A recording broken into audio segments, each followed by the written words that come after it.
Okay. Come on, TikTok. We are live.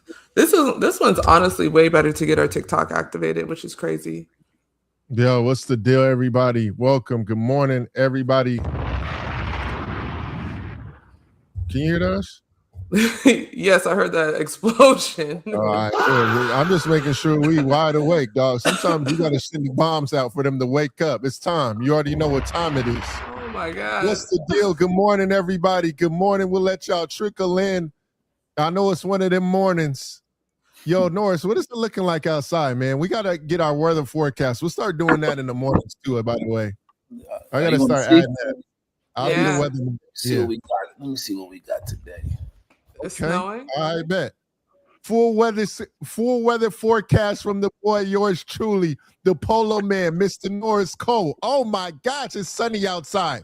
So no, it's not sunny outside. Well, it is. It's a snowy, sunny day. Tell him it's time to melt the snow, because them Spurs boys, they in San Antonio. Oh my God, that's the bar. Oh my God. Melt the snow, because them boys San Antonio. Oh my God. Oh. What's the deal, guys? Good morning, everybody. Good morning. Do you have to put chains on your car? No. On your tires? No. This ain't rough. This ain't, come on now. This ain't Siberia or like that. Nah, no. No, so you just drive normal. That's the old stuff. Oh no. I don't know what it's like to be in snow, man. Like I said, we have one little snow day. I got a big truck, so we solid. We solid. Have you ever experienced a snowstorm? Yeah, only 1,000 times. I'll just say he's from Dayton, Ohio, bro. You know that's all they experience. They don't have too many sunny days like we have out here in Cali, bro. Hey, man. I'm sorry. We just don't have it after, once November come, November, December come, that's what it is. It's like in the spring, summer, it rains in the spring, but it gets sunny, it be hot. Summers be super hot. It's just when it's cold, it's cold. And when it's snowstorms, you just stay in the house. You make sure you got everything you need in the house. You always got to keep, food and groceries, because you always know that that's a possibility. And you keep shovels and salt and stuff like that to prepare for the winter. Thanks. Hey, man. It's a hard knock life. Make sure you get that auto start for your vehicles. That's a auto start. Yeah. Auto start. You can start the car from your house and it'll be out there warming up. Oh, warming up. Oh, okay. The snow and stuff will be melted off your vehicle while you get in there. Oh my gosh. See, Chad, we don't got to worry about all that, you guys. Appreciate everybody joining in too. We don't got to worry about all that, guys, like that. The auto start. We're not thinking about that. In Ohio, they got to worry about that type of stuff. You know what I'm saying? Swish cultures. They got to worry about that type of stuff. But you guys know. Oh my God. What time it is?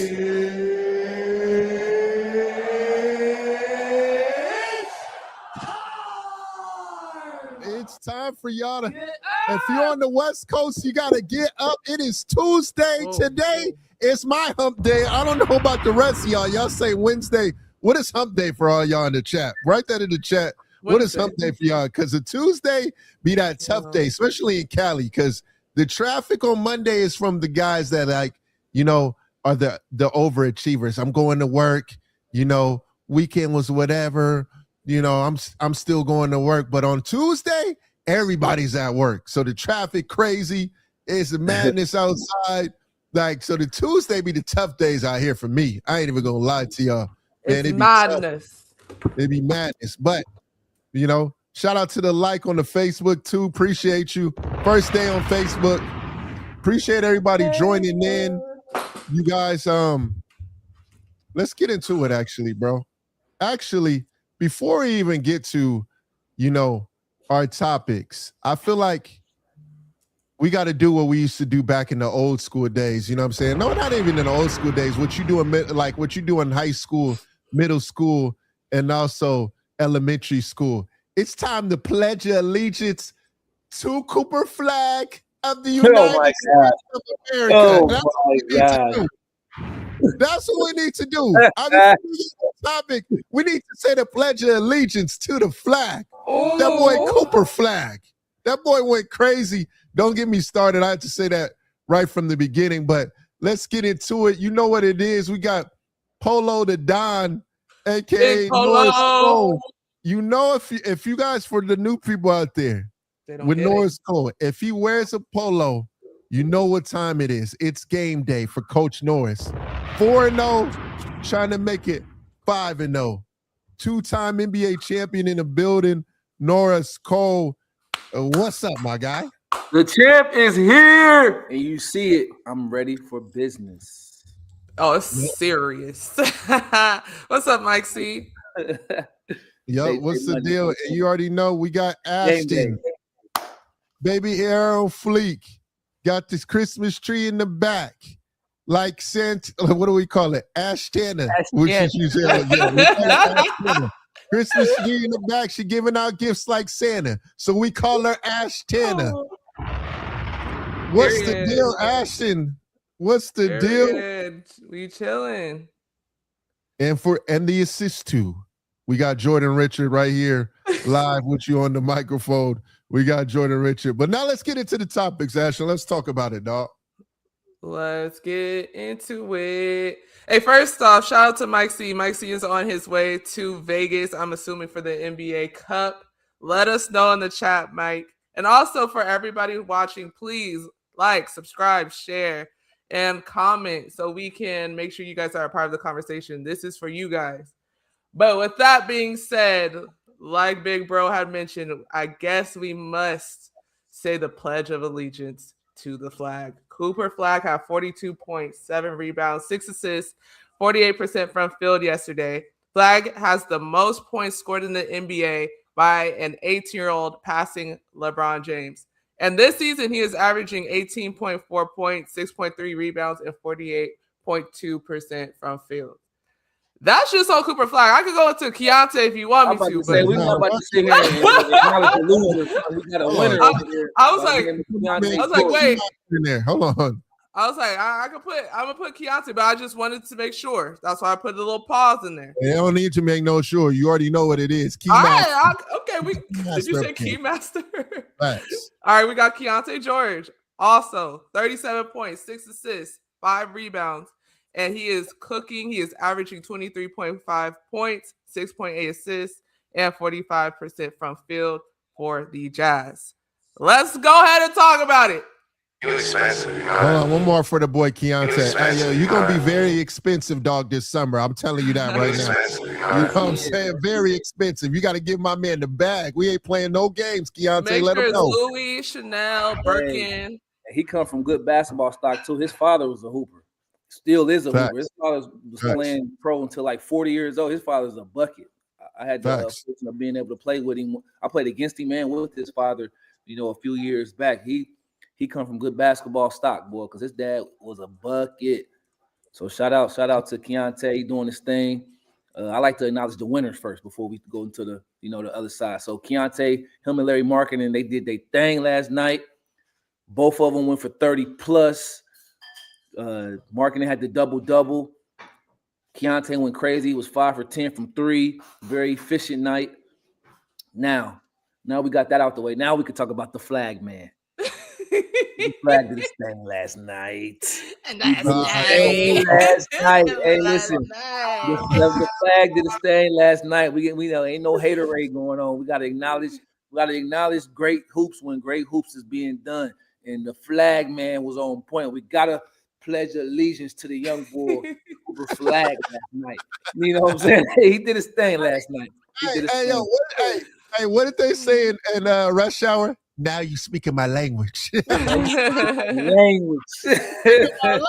Big dog. First off, hey, I love what go ahead. I know you was happy, Jordan. I know you was happy. I'm still all allegiance to the Queen. McQueen, I'm still all allegiance for him for ROI, but Cooper Flagg they right there. They right there. Neck and neck. Right there. For me, first off, man, shout out Cooper Flagg, number one. Shout out. The man has had not only Maine on his back, since the freshman year of high school. The man has had pressure, and it's been no pressure for him since high school, since freshman year. And I think for me, the stuff that I really love from him is the growth, number one, and then two, being put in different roles and excelling at those roles. I know a lot of people are saying that he's not off the point, that's why he's excelling. That's not necessarily true. Jason Kidd has him bring up the ball in a lot of possessions. And I commend Jason Kidd and the rest of my guys down there in the coaching staff with Dallas, trusting them very early to do that, because you know how it is in this game. Coaches know if a player is ready for, certain obstacles. Obviously, Cooper Flagg's been ready for those obstacles because, no matter what the situation is, he continues to get better. Yesterday, what I really liked from him, bringing the ball up, manipulating the game, noticing when it's defender's back is turned, keeping your head up on your dribbles, guys. That's why it's important to keep your head up on your dribble, because when the defender's back is turned, basically he's looking at the help defenders, meaning you have a situation where you set two screens on the opposite side for you guys, basketball out there. When two of the offensive players are setting a screen on the opposite side, the defenders usually turn their back on what? The ball, right? Once he sees that, Cooper Flagg makes his move, gets to the basket. He probably had about 12 points off of defenders turning their backs. So that's what I really like, huh? I like that he was a lot of left-hand finishes. He was showing me he could be ambidextrous. He was showing me a lot of lefty finishes yesterday. So I'm like, oh, his versatility. He's showing me the versatility, being able to shoot with both hands. Everybody can't do that. So that was what I was most excited about. And he was finishing and ones. I mean, he was taking contact, at the basket, still focusing, putting the ball in the basket. So those are the two things that I noticed, along with what Jordan is mentioning. He was, patient with his moves, waiting for them to turn their back, waiting for the help side to clear out. And as soon as they clear out, refresh that 2.9, boom, he was attacking, getting there to the rim. And then by the time the help side came, they was fouling, lefty finishing. Yeah. Tell everybody what the 2.9 is too, because a lot of people don't know what 2.9 is.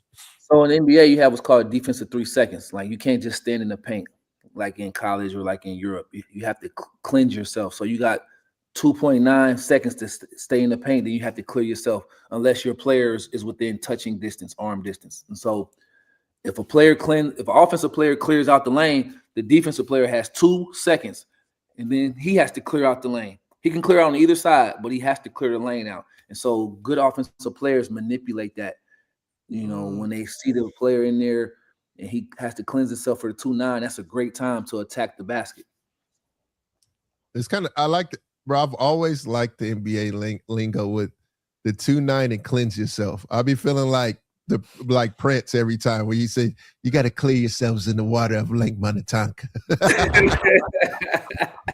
Every time, bro. I'll be like, bro, but yeah, cleanse yourself means like you're in the paint, like Norris said, and then you got to get out. That means cleanse yourself.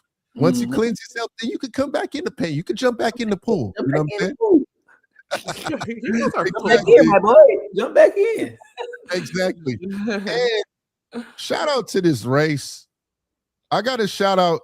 And by the race, I mean the Rookie of the Year race. Shout out to everybody in this Rookie of the Year race. It's been exciting to see a lot of these rookies, continue to hoop. And I got to give a shout out to Duke basketball too, by the way. Y'all got two guys that are at the top of the Rookie of the Year race, meaning in the top 5 of the Rookie of the Year race, because, it can go to anybody. I don't want to discredit anybody in this Rookie of the Year race. But you guys had Con Knuppel. There's a lot of pros to Con's game. That's a bar, number 1. Number 2, number 2, Cooper Flagg. Y'all are 2 boys, man, that are really cooking up right now and cooking up at a crazy pace, man. I want to show a lot of love to Duke, man. It's not too much that you hear a lot of love to Duke because they got a lot of haters too, by the way. But, love to what I'm seeing over there. Yeah, they've been producing. They've been producing for a long time now at this point. They've been putting out a lot of, good players, a lot of good pros, along with some other blue bloods, like Kentucky. They put out a lot of, especially when it comes to guard play. Nobody puts out, higher level guards than Kentucky. So Yeah, shout out to the Blue Blood. Shout out to Duke. You know, Cooper Flagg, Knuckle, they doing their thing. They holding it down for what they call the brotherhood. Ain't that what they call Duke? The brotherhood. With the brotherhood for sure. They doing their thing for sure. And Coach Shire, you know, he's adapting well to this new era. You know, as you know, Coach K, the legend, stepped down. You know, Shire jumped into a new era. It's a new era of NIL, a new era of recruiting and transfer portal, and he's done a great job of being able to get a good group of guys together to compete and prepare them for the next level. So shout out Coach Shire, shout out Duke. Bogsy, Bogsy on TikTok said y'all sleeping on Dylan. We didn't. I just said with there's 5 prospects. I said I don't want to discredit anybody in there, bro. Not sleeping on nobody. He was just acknowledging the Duke right now. He's just acknowledging the Duke program. Take it easy. Hey, it's strict over there. Hey, I like when y'all hold us accountable, but we got counters for that too. Number one, the reason why I said shout out to Duke. Con Knuckle in the last 2 games is averaging 31 points, 6 rebounds, 6 assists, 5 rebounds. Talk about it. Say that one more time for the people in the back. Say that one more time. There's a lot of pros to Con's game, Knuckle, right? In the last 2 games, he's averaging 31 points, 6 assists, 5 rebounds. Let me drop the bomb on that. Then we bring it to another Duke Blue Devil who yesterday had 42 points, was the most by any rookie at 18 years old. I mean, he's the youngest person ever in the NBA to score 42 points. So I had to give some love to Duke. Dang. We need that. We need for Friday. Dang. Hey, don't make me put my coach, whoever that was, don't make me have to put you on the bench. Don't make me bring you over here. Oh, no, Bogsy. Don't do that. I had to sub you out. Hey, Bogsy NBA, this is for you on YouTube. I see you got your guns out early. Hold on, bro. Don't pull the guns out yet, bro. I see your guns out yet. We see it too. Let's everybody be calm. Take it easy. Take it easy. Uncle UJ, Coach Norris is in the building. Facts. You know what it is. He said, sir. You know what time it is. Yes, sir. It's game day. Yes, sir, it is. Yes, it is game day. I'm for sure about to identify Uncle UJ now. He has a profile picture. I want to ask you guys about recruiting real quick, just on this front. In college, we see, the brotherhood, Kentucky get the recruits. Do you feel like 3 or 4 years? Do you feel like 10 years down the line, maybe 20 years down the line, Duke and Kentucky are still going to get the top prospects just because of the rich history and the brotherhood and the blue blood, stuff that we always hear? Do you feel like this is going to continue to go on for generations or no? Especially with NIL. I think there's going to be more parity. Obviously, because of the history, you're going to always be able to lean on that. I mean, you can't erase the history. So they're going to always be able to get some sort of recruits from that. But I think as long as there's NIL, I think there will be more parity. And so there will be other schools that will be able to maybe possibly build some type of tradition as well that maybe we don't hear about as much because they have the opportunity. At first, if you was a top prospect, certain schools didn't even necessarily have the opportunity to get you because you already knew the Blue Bubs was going to hop in and swoop them. You already knew Duke, North Carolina, Kansas, UCLA, Kentucky. They was going – every kid probably wanted to go there. But now with NIL and now with more parity around, people are less traditional now. I mean, just in society, period. People ain't with the traditional stuff anymore. And so I think as you move forward, they'll still be able to get recruits, and everything like that. But I don't think they're going to have a stranglehold on the recruiting the way that they possibly do now and the way they definitely did back in the day. Yeah. Okay. No, I rock with that. I think so too. I mean, we'll see how it goes, but how NIL goes, if you keep winning and you keep bringing top prospects, the money's gonna come in. Go ahead, Ashten. Money. I don't know, man. If a smaller school is offering me a bag, I might have to go there. I feel like that's the biggest thing that I've noticed the difference. It's like people will go to a smaller school or not a blue blood school because of the money and the impact that they could make and being the star. I don't know. It just depends. It truly depends. Also on the staff as well, because there's going to be a transition in a couple of years. They're not going to be the same staff that you think that it's going to be like they had the last couple of years. So that's also important. Yeah, I don't want to. It's not necessarily a small school, but the non-blue blood schools, like you said, the non-blue blood schools would definitely have a chance because the other schools are huge schools. Duke is not even a big school. Duke is a small school. There's tons of schools that are bigger than Duke. That they just, but because of the history that they've built up from Coach K over the years, they're blue blood. They're a powerhouse. So it's about like a lot of players now, like the Banja, AJ. Yeah. Guys like him are coming around like, hey, I'm gonna do it the non-traditional way. I'm gonna go here. But I was thinking about like even like Jaylen Brown too, like back in the day when he was a Cal.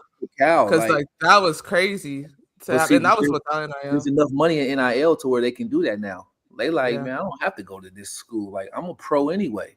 I'm a top prospect anyway. I don't have to go necessarily to a blue blood, and I can get paid more, and I can get most of the shine myself, and I can get other recruits to come with me now. That's the wave that we in right now. And if AJ have a special tournament, go to the NBA and ball out, guess what? It's a copycat world. It's a copycat league. It's gonna be somebody else out there like, hey man, I don't have to go to Duke necessarily. I can go to BYU or Colorado or do my own thing. Go somewhere else, Louisville or Arkansas or somewhere else and do it that way. So I think it's going to be more parity moving forward. Do NBA teams care about the schools that they go to? No, they just want you to know. They care, about if you can play or not and who's coaching you. They want to know your basketball pedigree, but NBA don't care what school you go to. They just want you to be able to play and make money for their organization. No, I always wondered that. Titus Creech on Facebook, man. Appreciate you joining on Facebook. First day on the Facebook, but he said, Con Knuppel, that boy is cold. I ain't even gonna lie to you.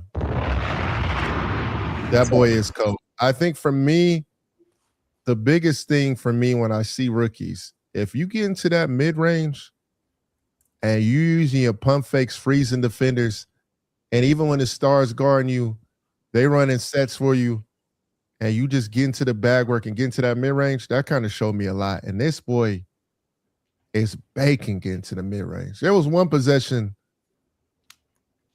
they ice him. Basically what ice means is when the defender sends, forces the offensive player to go like baseline or sideline, what we call. So when you call ice, that means that they're forcing the guy to go to sideline. First, he jab steps the defender. So the jab step initially makes the defender think what? He's going middle. So he kind of backs up, gives him some space. Then he like, all right, man, I'll take the ice. You know what I'm saying? I'll take the ice cream. I go. Then he shields off on the defender, puts the defender in jail, switches to the right end, drives with a push dribble, pump fakes the help defender. He freezes, shoots the mid-range. I'm like, oh, yeah. That boy Khan, he got it. A lot of pros to Khan's game. He got it. For sure. The mid-range coming back. Man, we was talking about that. These guys, are establishing, kind of some old school feel. Even Cooper Flagg last night, he wasn't shooting crazy threes. He was getting to the, facing up, jump shot, head fake, jab, get to the rim, layup off the glass. Same thing with Lauri Markkanen. Markkanen, he was making some threes, but he was also getting to the midi, getting to the post work. Keyonte George was finishing some floaters, some nice touch shots. Knuppel is another one. He was mastering that mid-range. Sengun, if you watched the game last night, Joker and Sengun was the mid-post work. If you want to take a master class on head fakes, pivots, timing with dribble handoffs and stuff like that, Sengun and Joker put a master class on last night. So I think the mid-range is coming back. The post work is coming back. It's just slowly coming back. It's coming back. Yeah. Quick question for you guys in the chat. Were you guys expecting Khan to be this tough in the NBA so quickly? That's interesting. I know I wasn't. While we waiting to answer that, don't forget. I didn't see Khan enough. He's the only person, if you look at his high school stuff, he was like ranked in like the 70s. So a lot of times when they have big events, he wouldn't be there. And then he jumped up. He went to Pangos, I think. had an amazing Pangos, and they were like, this dude's tough. I never really got a chance to see him live. He's probably one of the only ones. Honestly, I don't even think he got invited to USA, bro, out of high school. Just being honest. Well, that's how that don't always matter. Sometimes it don't matter. That's why I like. That's what I love. That's why I said I want to give him his credit, because the man has so much game, and that's a common cycle in high school. Just because you don't see a guy a lot, don't mean he don't got no game. And that man got a lot of it, and I give him a lot of credit, because he got so much game, and he was slept on the whole way through. And one thing I really like too is that the Hornets, man, that culture now about to be different. Just being honest. Yeah, that culture about to be different. They got Ryan Kalkbrenner too, who's been big time over there for them too, out of Creighton. He's been a big X factor for them too as well. Yeah, but we can't leave the segment without talking more about Keyonte George though. This young brother is going to be one of the top young guards. Uncle UJ once said, he said, not sure why Duke played through Flagg instead of Khan. Feel like they are champs if they played through Khan. Oh, wow. That's an interesting take. Because Flagg had 22 in that championship, bro. Yeah, I mean, you're definitely going to play through the number one recruit who's going to be the number one draft prospect. But they probably could have played a little bit more through Khan. But Khan might have just got that much better after 1 year. Like, just because somebody shows that they're great or not great, shows they're really good as a pro, that don't mean in college they were at that point. Some people grow and get better. So Khan might not have been what he is now at Duke. He might have been working on his game, and the pro game might have fit him a little bit better. That's a good point. That's valid. On TikTok, hold on. Keyonte George, though. We talking about Cooper Flagg and Canupo and all these cats. Talk, Norris. That's cool. Keyonte George is one of the up and coming young guards in the league that need to be talking about. I know he's stuck out there in Utah. One more time. I want to hear one more time. I don't think I heard it enough. I said we need to do more talking about Keyonte George. He's one of the top up and coming young prospect guards. That's going to be, one of the top guards and possibly in the league one day for the young guards, for the young money. And we need to give more of his flowers right now. I know he's stuck in Utah, so we don't get to see him. We don't never see Utah that much, but he doing work. He passing out baskets. He's being efficient. He's learning that two-man game with Lauri Markkanen, who's one of the top 4 men in the league. Keyonte out there putting in work quietly and subtly. Before you know it, you know what he's going to be like? Remember when Donovan Mitchell came out of nowhere and all of a sudden he became like, we're going to stay in Utah? Like, this young boy, Keyonte, Utah, y'all better make sure y'all lock him up, because if he get a chance to get out of there, his career might shoot to the moon. Like, Utah, make sure y'all give him his bag early. Give him his bag. Yo, big ups to the man, the key master. I don't know if y'all watched The Matrix, but the man that got the keys, that boy Keyonte, he got them keys. Let's start off with that. Number 2. I know someone from Dallas is probably watching this screaming like, we already knew what time it was. Yeah, you guys did. But the rest of the world is starting to see what time it is. That boy Keyonte George is a big problem. He's a problem. And he's cooking up at a crazy rate. Also, guys, number 16th pick. I couldn't believe it when I saw it. Guys, a lot of teams missed on this one. And I don't know why. Because the signs were there since high school. More teams need to do their research and go watch from high school. A lot of complaints at Baylor. Oh, he can't do this. He can't do that. Relax. Sometimes 16 is fair, though. I think 16 was fair for what he had showed. He just showing that, hey, Man, I was a benefit in the league. I'm about to say it's more space in the league. He playing with another. Don't forget, he playing with Markkanen and that other big fella. I can't think of his name. For Utah Jazz, that was putting in work last night. By the way, he's playing with 2 other, 4 men. That's like very elite. So it makes his pick and roll, his isolation. The defense has to pick and choose. All right, are we gonna key on him, Keyonte, or are we gonna key on Big Markkanen down there? So I think he's learning to play at a higher level because he's playing with a higher level group of guys here at Utah versus when he was at Baylor. Yeah, that's valid. John J said, "I like this. Keep grinding, y'all. Appreciate it, John." And for real, we need to get him on here. And then Ender said, "One of the most pro-ready players in the draft." You guys agree? I mean, for this day and age, for sure. I mean, this is Khan. He's talking about Khan. Oh, Khan. Yeah. Oh, I mean, yeah. I mean, he's showing it. I mean, he's showing that he's ready. When you get an opportunity like this, like these young boys are getting opportunities that was never afforded before. Oh no, he said talking about Keyonte. Oh, because you said the draft, so I thought you were talking about this year. I mean, out of that class, yeah, he was. He's had it. I think this is his third year, second year. This is his third. Yeah, so I mean, when he first got in the league, I mean, obviously it wasn't like nothing crazy. He showed some signs, but he's showing that his development, like he's developed, like he looks very polished. You can tell he's been mature about his craft. You can tell that he's working on his game, working on his body. His reads, like he's very sharp. Obviously, he can still get better, but he's showing that he's improved. So I don't like to say guys are always pro ready. I think that when a guy shows that he can get better, that's also a superpower. Everybody can't be the star of their rookie year. You know, most people are not that. So when a guy shows in his second and third year, and then you be like, oh, he should have went higher. It's like, no, he's just developing. And that's the beauty of certain franchises that can develop players. I want to ask you one more thing before we switch on, Norris. I want to, since you brought up Keyonte, my young bull. Shout out to Keyonte. Shout out to the homie Foray. Tell him we in market. So, little quick story. This summer, Keyonte decided to stay in Dallas. So let me restart it. This summer, Keyonte decided to stay in Utah. Yeah. So this summer, the Suns. Look, Ashten over said, take my time, but I messed up. This summer, Keyonte decided to stay in Utah and, stay with the coaching staff, work on his game. And they were saying all summer in market. They kept saying that, meaning that we're going to stay in market. We're going to work on our game, improve. He saw the ridicule he was getting last year. He was like, you know what?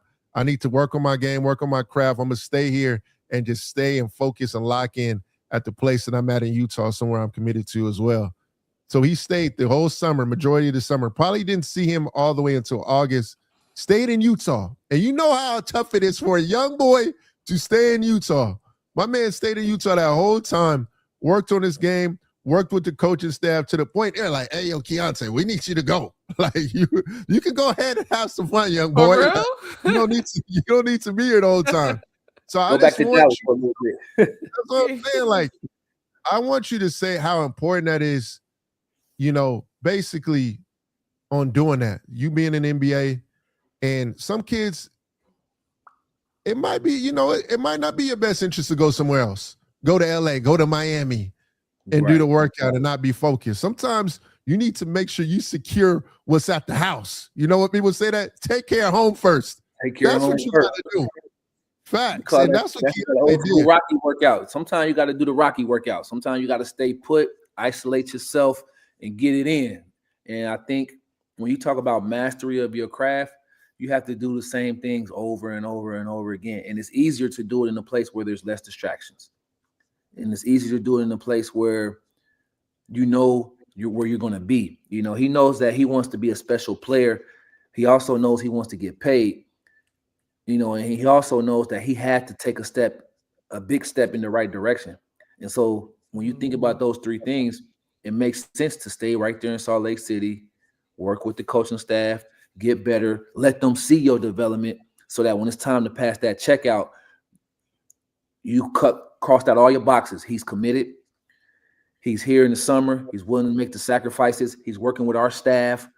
So there's no reason if he goes out and does what he's supposed to do for them not to give him the bag that he's deserved and worked for. Second, for his skills, when you stay and live in a place, your routine is easier. You can get more workouts in. When you go to a city that's not really yours where you don't work out, it's hard to be working out in LA 3-4 times a day if you ain't from LA because you don't understand traffic. You got to share gym space with other pros.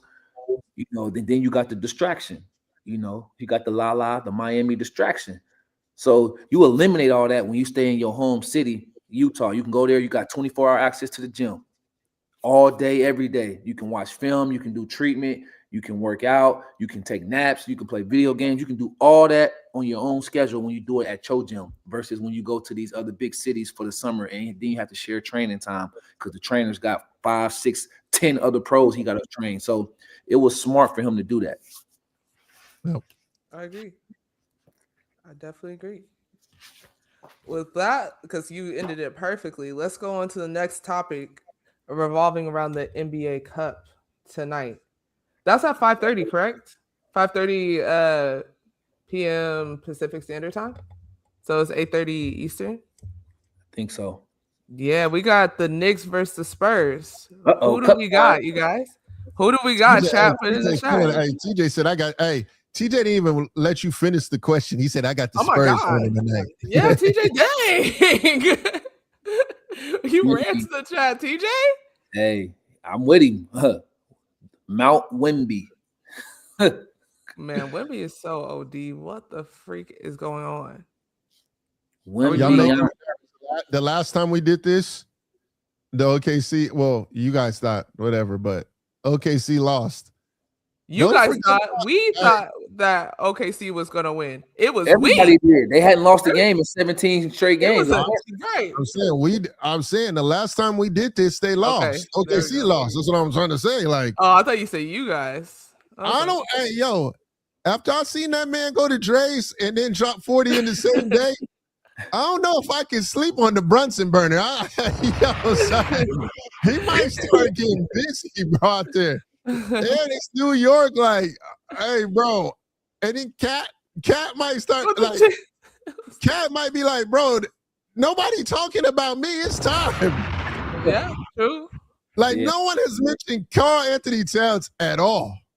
Emmanuel, and I'm like, yo, I'm not gonna mention him until he showed me and be more consistent. I'm gonna just keep on talking about Victor Wembanyama. Oh Lord, he's gonna keep talking about Victor Wembanyama in the left hand man, his point guard.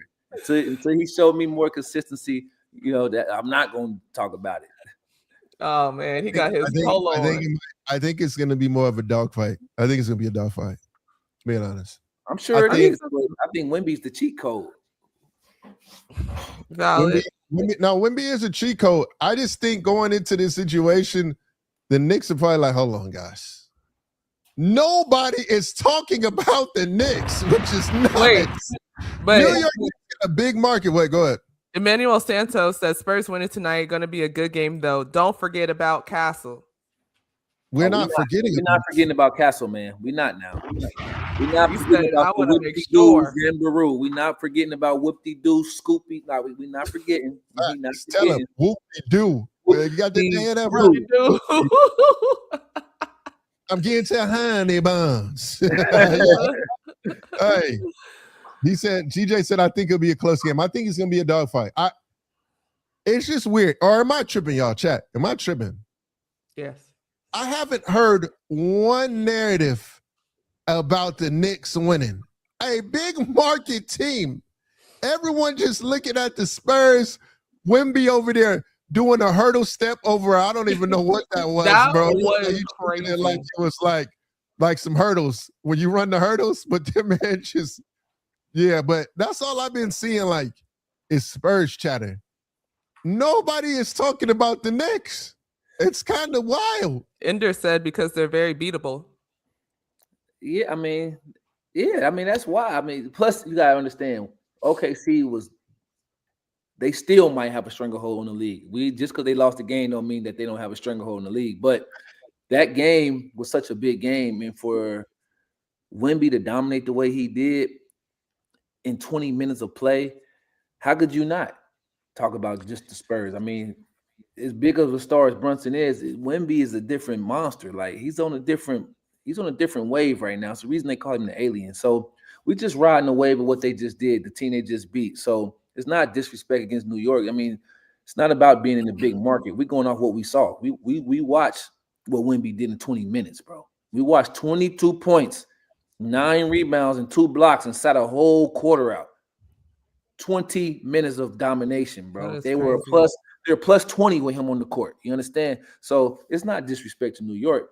It's just that Wemby is showing us like, hey, this dude might be the best player in the league this year if he keep playing up like this. So that's what he's trying to show us. So we got to go with that. The TikTok chat's going up as well. Laleo said Bridges and OG too. We winning, fam. Don't forget we got Mitch off the bench too.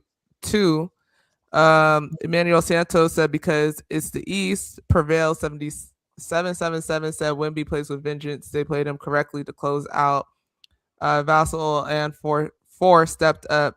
And then Ender said the lack of rim protection is going to allow Wemby and Cornette to feast against New York. Man, they got what you mean?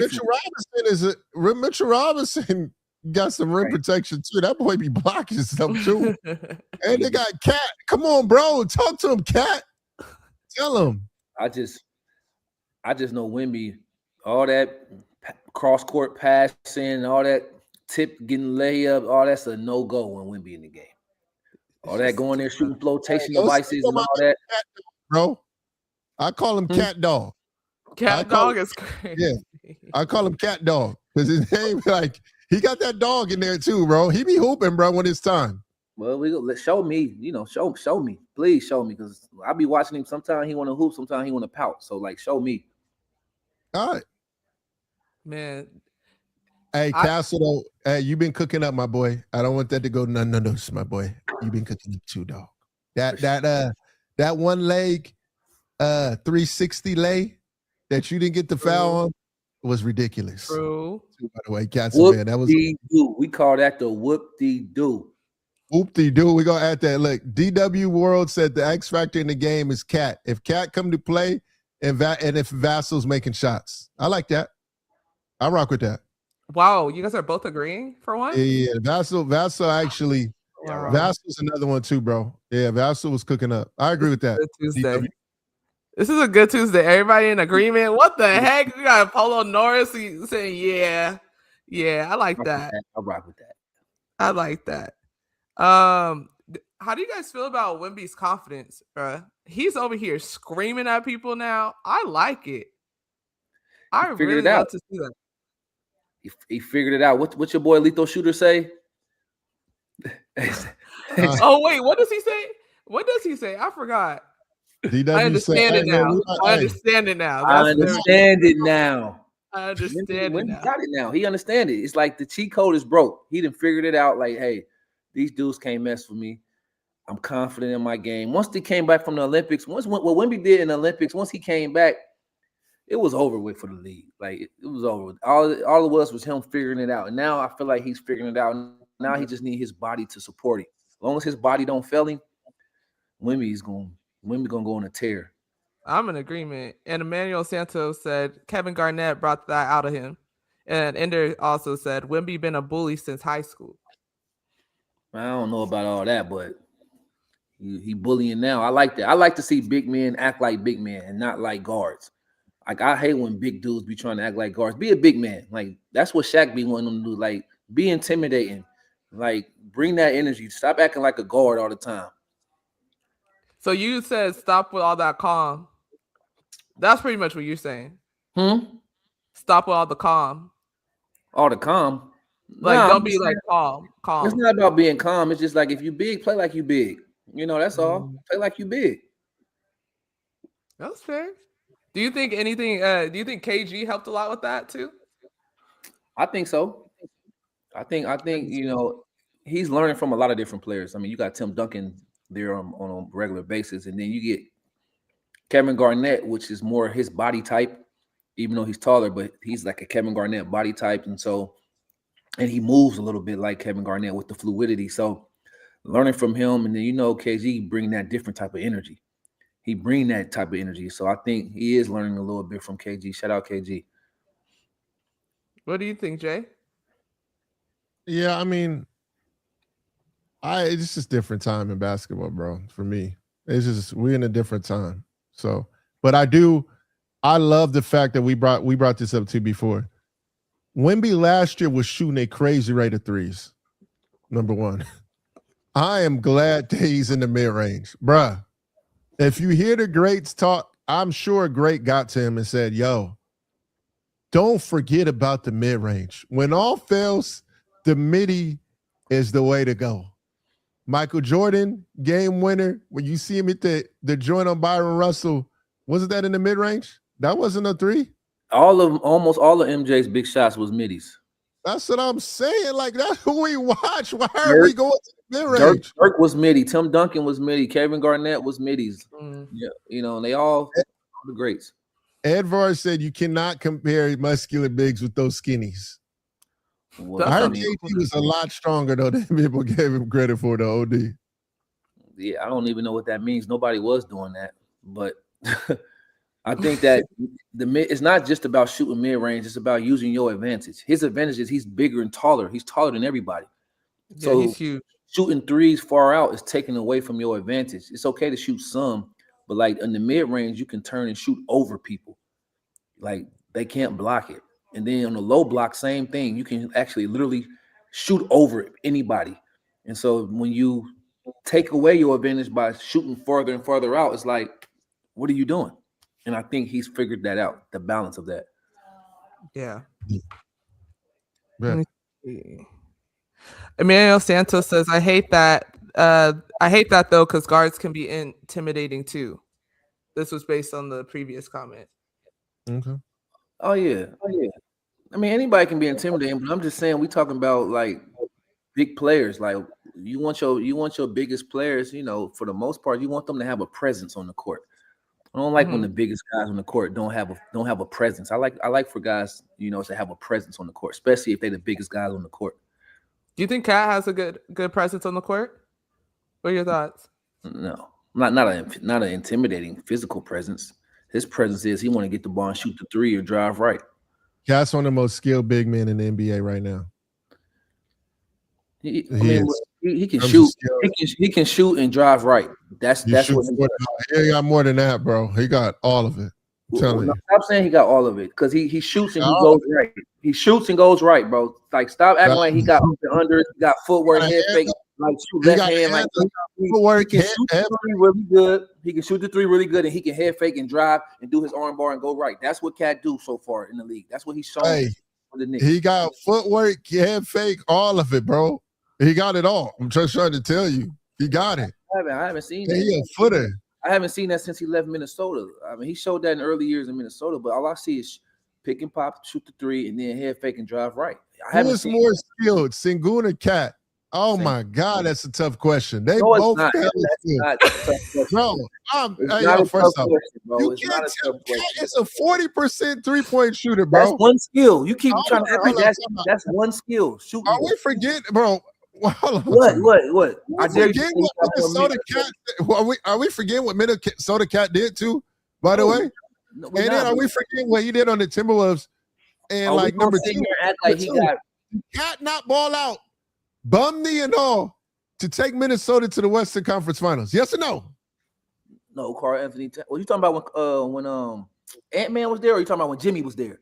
Which one are you talking about? Ant-Man was there. Who? When Ant-Man was there. Okay. Yeah. So it was Ant-Man, though.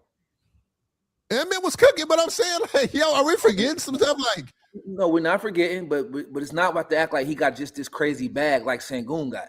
He not out there showing us the whole package. He picking and popping, shooting the three, Trail shooting the three, which he can shoot the three really good, and he's driving, going right. He ain't showing us no elaborate bag like what Sengun be doing.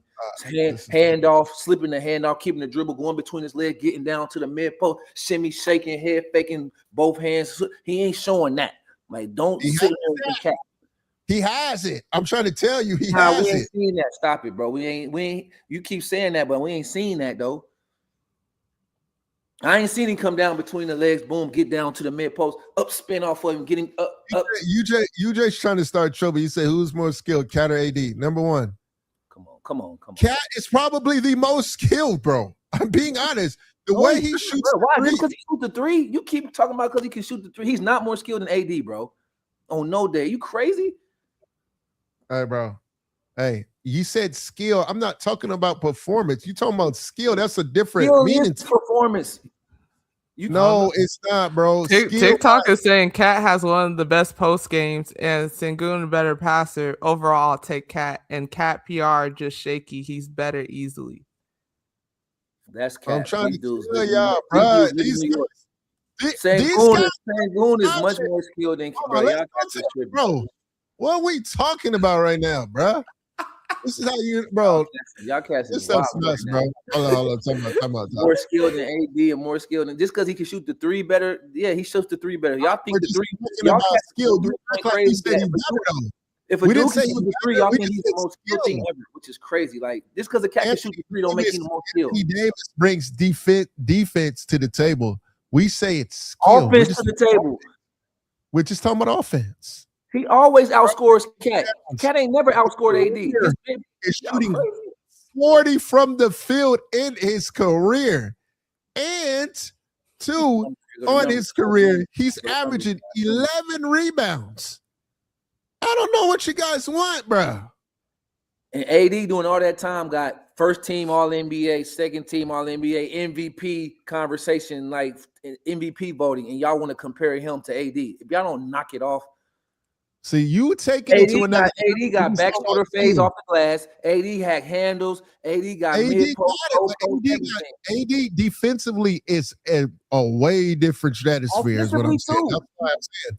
Offensively is on a way different stratosphere, but AD's 3-point shooting not the same as Cat's. We just talking about skill set. Three-pointer is one skill. Y'all keep making it seem like three-pointer is the overall skill set, and it's not. We're not about to sit here and act just because he's a good three-point shooter.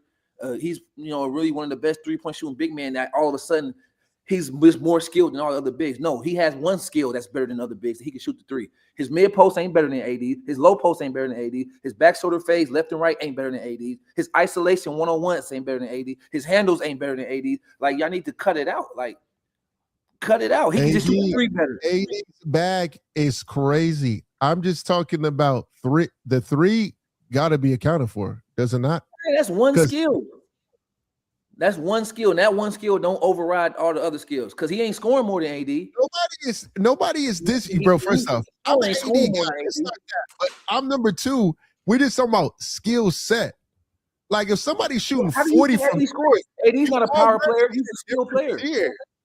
And you acting like he averaged 24 points on his career, bro. I'm not acting like that. Last year with New York, he averaged 24 and 13. Y'all just don't like how it looks. That's what I think. Y'all don't like how it looks with Cat. It's just a disconnect.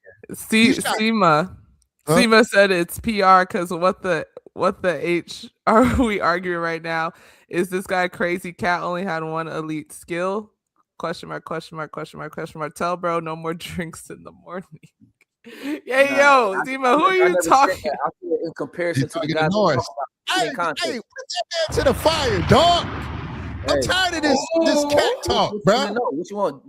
My man TJ knows what's going on. Norris is right about the skill part. He understands what's going on. We talking about in comparison to the other dudes. We're not saying Cat ain't got skill. We talking about in comparison to the dudes that he mentioned. He don't got better post work than none of the dudes we mentioned. We're just talking about offensive skill. Now, if we bring defense, post work is a part of offensive skill. Shooting over the left shoulder, shooting over the right shoulder, shooting off the glass, isolation. He ain't better than AD or Sengun at none of that. He ain't better at pick and roll, short roll, pick and roll, passing, skipping to the corner. He ain't better at none of that than neither one of those dudes. This stuff's crazy, bro. This stuff's crazy. He just shoot the three better than those dudes. He shoot the three better. He does shoot the three better. Shooting a 44 is being one of the best 3-point shooting bigs of all time. That don't mean that you just get to skip and all the other skills make you over these other dudes. No, it don't make that. Okay. So he more skilled than Tim Duncan? Cat? He more skilled than Kevin Garnett? They ain't shoot threes. He more skilled than Joker. And I dare you. He more skilled than Tim Olajuwon. He more skilled than Tim Olajuwon. I dare you. Joker shoots threes. Tim Duncan can shoot threes. So what are we talking about? I'm just saying, like, what are we talking about? They don't shoot volume threes, though. Oh my gosh! I don't like the Cat disrespect. I think the Cat disrespect's crazy, though. Man, I dare you to say he more skilled than Tim Duncan and Kevin Garnett and Joker and Hakeem Olajuwon. I dare you sit there and say that. When no one is saying he's better, I'm saying we're talking about skill set. I dare you. I dare you to say he more skilled than Chris Paul. It turned into something else. Ender said Tim Duncan can't shoot threes. Right, he don't shoot threes. That's why I mentioned he can't shoot the three. Can he not shoot the three? Has he not made threes? What are we talking? He don't shoot threes though, bro. He can shoot the three. Man, you want me to pull up the numbers? Y'all want Stop getting it. Bell said Tim ain't shooting no that's damn not three. his game, though. We know that's not Tim Duncan's game. His game, but he can't shoot the three. He's skilled. I'm saying the whole concept is. The point I'm trying to make is you think threes overcount for all the skills, bro. There's dudes that don't shoot threes that's still more skilled than him, bro. You said that you act like Tim Duncan couldn't shoot the three, though. I'm just kind of confused with that. I'm just saying, like, did he not shoot threes? I just don't understand. Not really. I don't understand. Not really. But he can shoot the three ball. That's not his game, bro. Jordan, that's not his game. He can shoot the three ball, though. Could he not shoot threes like that? No. I said, can he shoot it, though? He shot threes every 2 blue moons. Like not even every blue moon, every 2 blue moons, he'll shoot one wide open three. Like Ender said, no, he shot once a season. No.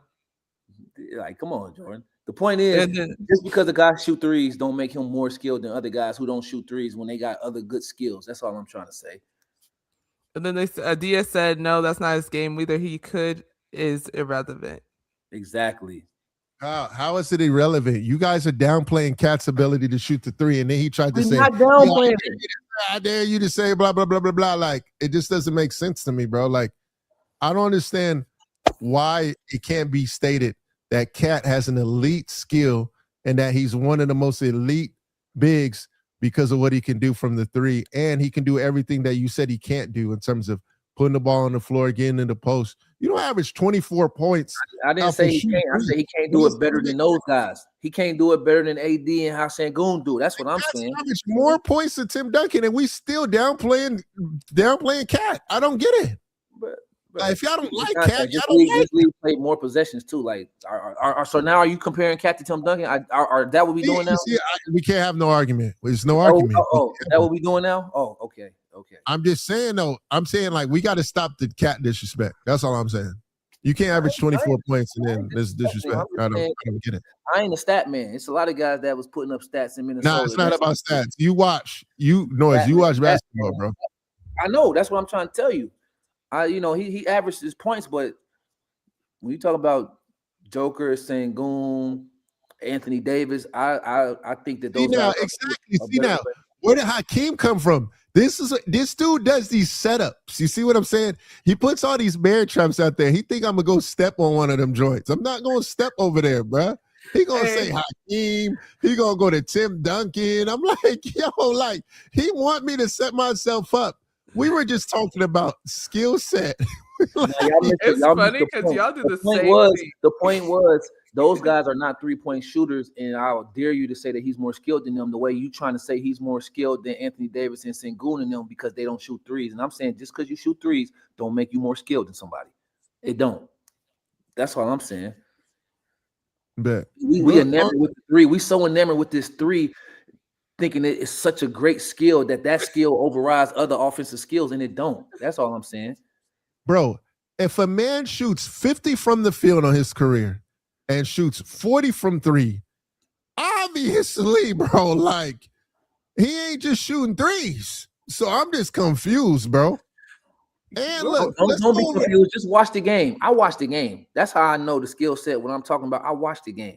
There's no way you can watch Sengun and AD play and then watch Cat play and then say Cat is more skilled than those dudes, especially not Sengun right now. Anthony Davis, he been hurt a little bit, so you might have forgot. But Sengun the reason is that Cat has done it for a long time, bro. But it still don't look like Sengun. He's not throwing left and right hand pass. He's not finishing left and right hand. His post work ain't the same. What you do. You talk about that there got to be some requirements in terms of how long the consistency of doing it. Cat's been doing it for a long time. We have no criteria. We have no requirements. We do. We're talking about offensive skill sets. And when you watch the game, if you watch those two play, there's no way you can come away saying Cat is more skilled than Sengun. But you're not. Are you including the 3-ball or no? I'm including all offense, everything, shooting, regardless of the range, 3-point, mid-range, finishing at the basket, post work, low post, mid post, isolation, dribbling, everything, catching, passing, catching short roll, catching long roll, pivots. I'm talking everything. It's not even a comparison between them when it comes to offense all around. Sengun's pivots alone is just only one in the league who pivot better than him is like the Joker, who can roll off and do all that. Passing, the only one over him is Joker. He's an elite passer, pick and pop, pick and roll. His pick and roll. Passing, Sengun got it. His pick and short roll is the most elite other than the Joker. His short roll is crazy. His flotation device, different shots with the left hand, with the right hand, off the glass, straight in. Like, this is overall offensive game. He can dribble handoff and keep it, dribble handoff into the isolation. Like, Sengun's offensive package is crazy. I don't care how many points he had. Just look at the game. You can be like, that dude is the second most skilled big man playing behind the Joker. You can watch the game and watch that. I don't need the percentage, nothing. I'm watching the game. And then I watch Cat play. Cat shoot the three ball better, for sure. Cat catch the ball. Like I said, he want to catch the ball head fake, and he want to rip through right and try to draw the foul and finish. That's what Cat do right now for the most part. That's his game right now. Now, could that be because of the New York system? I don't know, but that's what he's shown right now. That's what he does for the most part. Every now and then he'll take a guy to the post, and when he do, he not doing no move. He just strong big shoulder and trying to jump hook. It's no fluidity to the pivots, no head fake getting down to the spin move. Like, he's not getting to none of that right now. That ain't what he's doing. So I'm going off of what I'm seeing. That ain't hate. That's just what the film is showing right now. You can ask any NBA player, scout them, what is Cat gonna do? He gonna pick and pop, shoot the three. He gonna catch it, and he gonna rip through, go right, left shoulder. That's what he gonna do. That's what he gonna do. You can't say that about Sengun. You got like 5 or 7. You got 7 or 8 different things you got to highlight on him. Hey, he gonna catch in short roll. Stay down on his head fakes. Hey, he can shoot over the right shoulder. He can shoot over the left shoulder, left hand or the right hand. When he gets you under the basket, stay down. He gonna head fake over you, head fake, reverse layup. Oh, when he dribble handoff, he gonna dribble handoff, hand it off to the short roll. He gonna dribble handoff, keep the dribble handoff, turn, spin into the isolation. On the isolation, pushing baseline, but watch him because he can throw left hand passes too. Like, it's a whole different scouting report when you talk about Sengun's breakdown. That's skills. Everything I just mentioned is all offensive skills. And guess what? We didn't mention no threes yet. Sengun can shoot a spot up three too. Not as good as Cat, but he can do that too. So, like, when you talk about skill breakdown, it's not even a comparison really right now in the league. I'm gonna let Norris win that one because of the breakdown. The breakdown was OD. Hey, top button Norris is nuts, bro. I'll just give him the breakdown because, number one, I imagined this man on the basketball court. I didn't even notice that couch in the back after that breakdown. It was so locked in, bro. We went into another dimension. This boy was on the basketball court just now. Oh my God. Oh my goodness. Oh my God. I'll get that to you. Great argument. From Norris. I'll give him that. W breakdown from Norris. Yeah, that was a good one, man. Hey, top button Norris is he's on a different level. Hey, it's game day. Shout out to Trinity Basketball. It's game day today, baby. Let's go. Man, it's game day. He not playing with us. Well, we'll go on to the next topic that will end in the very important topic. But we're going to talk about the Spencer brothers, Pat Spencer with Golden State and Cam Spencer with Memphis. Cam had a career high 27 points to beat the Clippers 121-103. Thoughts on the brothers in their game? I kind of like seeing this. I love seeing brothers in the league. I love seeing them successful. But how do you guys feel about it?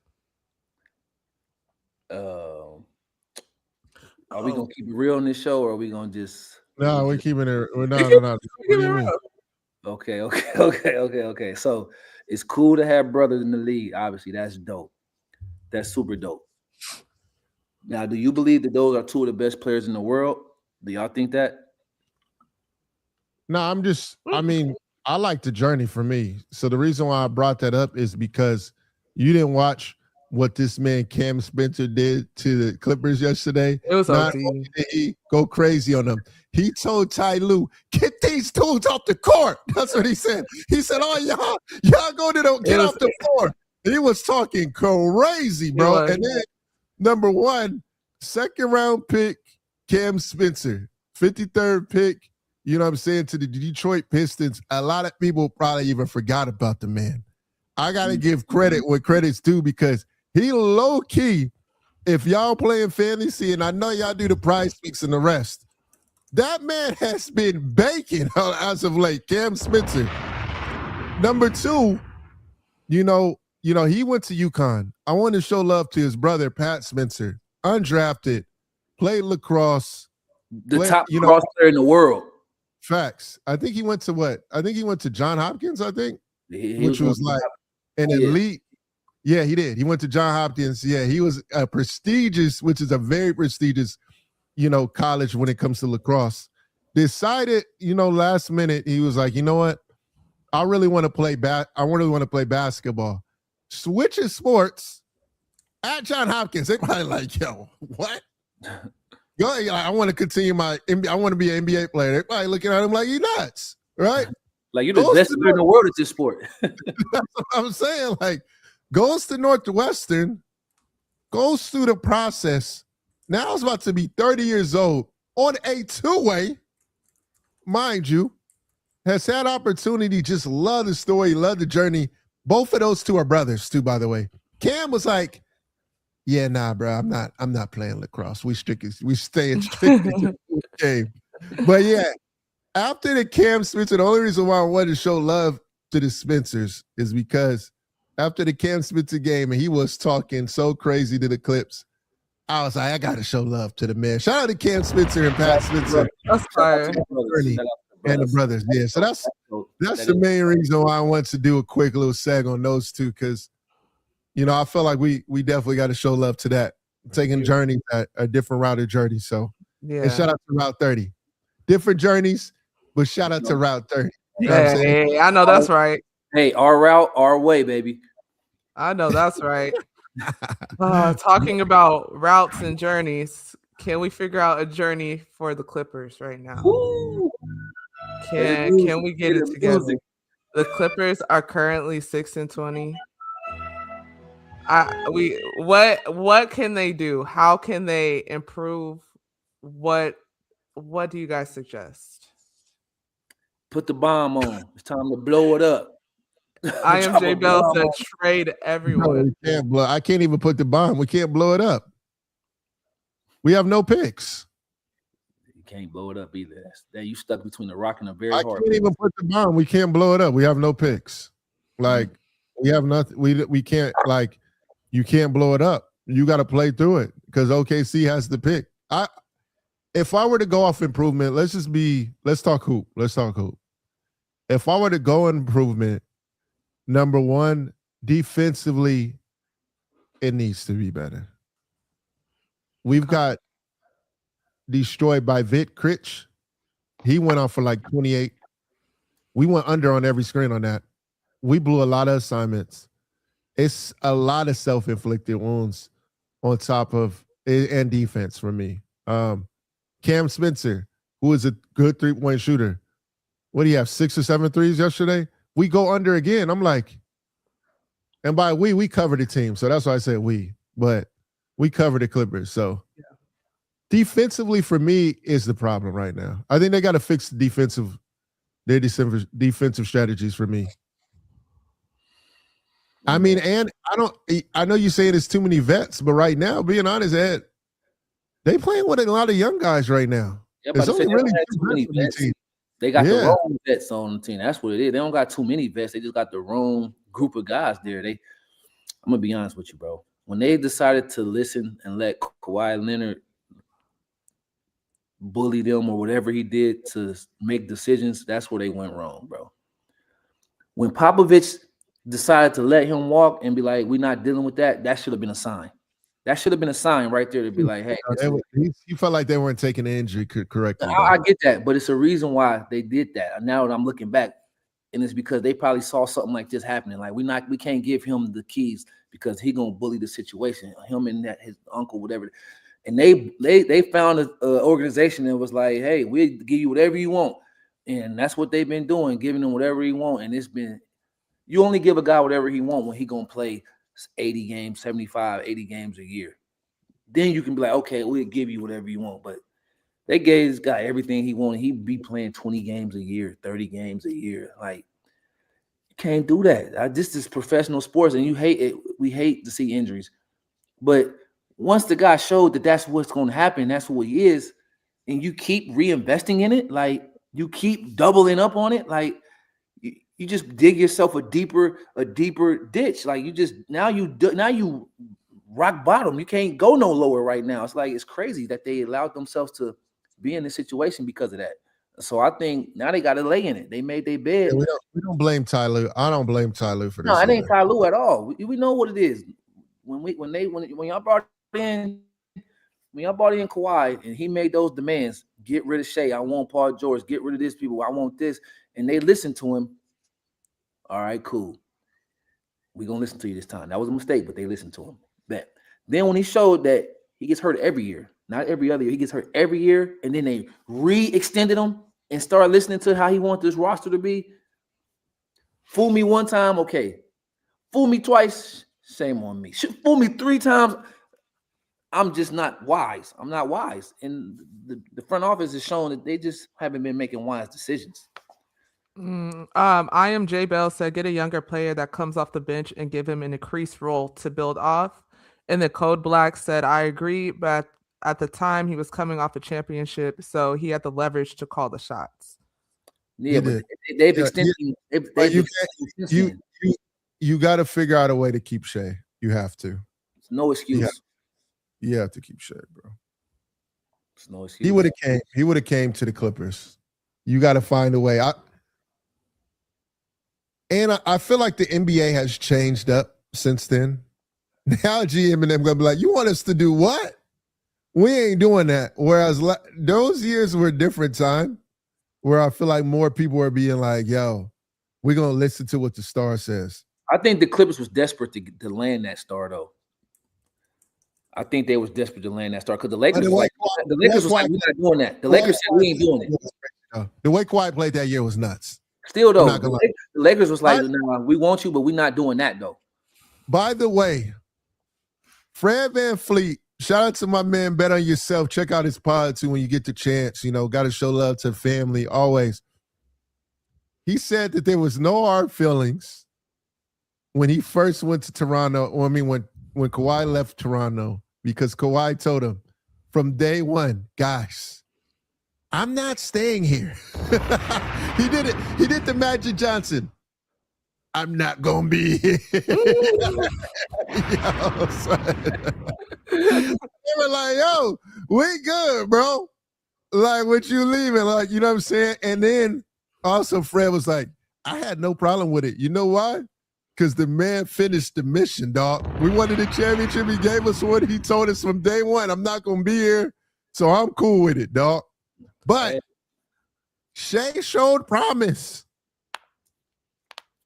They could have had Shea, Kawhi, and another piece, bro. Hey, but someone on the TikTok, I can't say the name, it's kind of OD, but it said Shea would not be the player he is today if he played for the Clippers. Do you guys agree or disagree?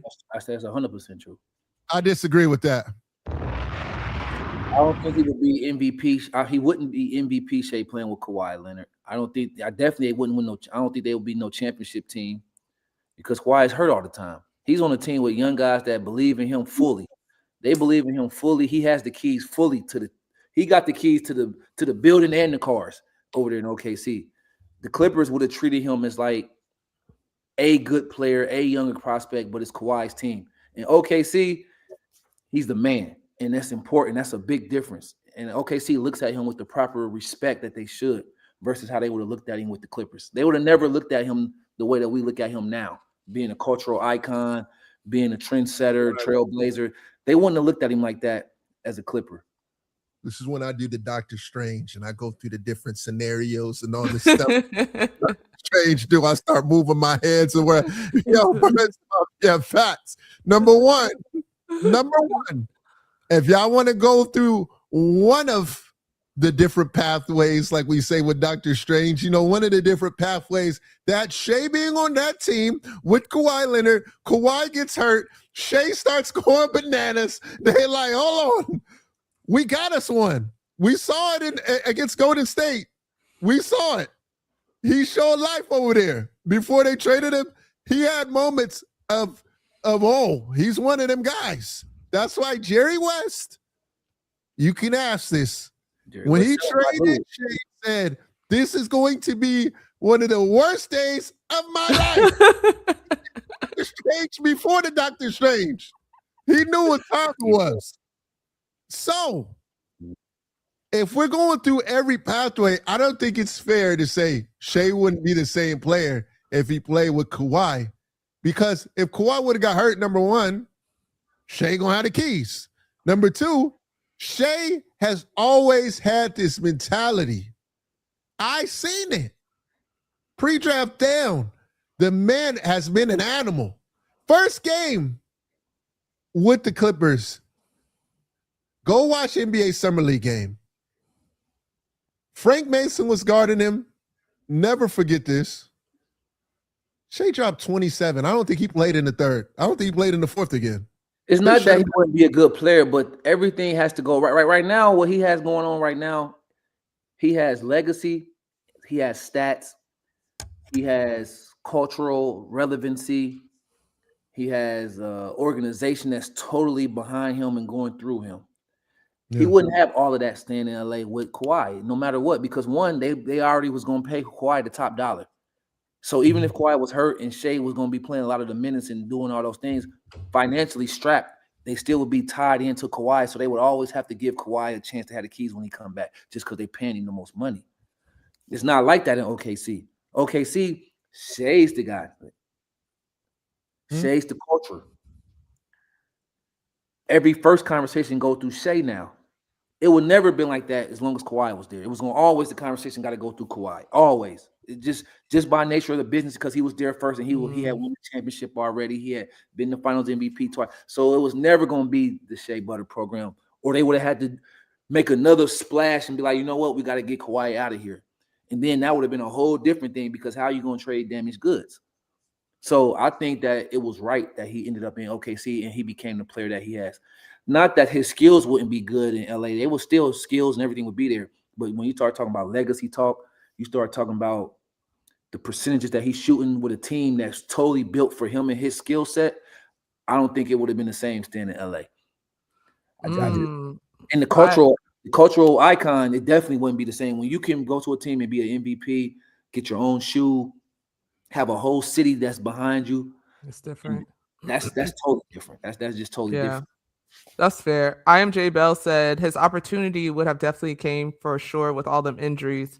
Cole Black said Doc Rivers and him said himself he didn't want to trade Shea because he knew how good he was. And then I can't say the name on this one. Shea would have became a Jamal Crawford type player behind a Kawhi-led Clippers.